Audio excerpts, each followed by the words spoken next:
പിറക്കുവാൻ ഉണ്ണി നീ വായു.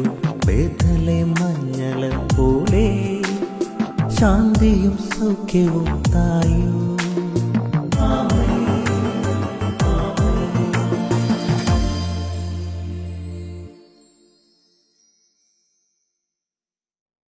യേശുവിന്റെ ഏറ്റവും പ്രിയപ്പെട്ട കുഞ്ഞെ, ഡിസംബറിന്റെ ആദ്യത്തെ പടിയിൽ കാലി ചവിട്ടുകയാണ്. സുഭാഷിതങ്ങൾ 23:17-18. നിന്റെ ഹൃദയം പാപികളെ ഓർത്ത് അസൂയപ്പെടരുത്. അവർക്കെല്ലാം ആഘോഷമുണ്ട്, അവർക്കെല്ലാം ക്രിസ്മസ് ഉണ്ട്, അവർക്കെല്ലാം ആനന്ദിക്കാൻ വകയുണ്ട്. പാപികളുടെ വളർച്ചയോർത്ത് അസൂയപ്പെടരുത്. എപ്പോഴും ദൈവഭക്തിയിൽ ഉറച്ചു നിൽക്കുക. നിന്റെ ഭാവി ശുഭമായിരിക്കും. നിന്റെ പ്രതീക്ഷയ്ക്ക് ഭംഗം വരികയില്ല. ഈ ക്രിസ്മസിന്റെ ആദ്യത്തെ നാൾ വഴിയിൽ ചവിട്ടി നിൽക്കുന്നു. ചുറ്റുപാടും ലോകം ഇളകി മറിയുന്നു.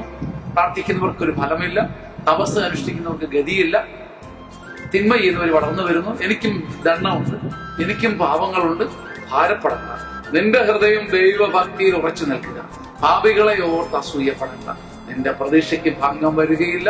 നിന്റെ ഭാവി ശുഭമായിരിക്കും. സുഭാഷിതങ്ങൾ 23:17-18.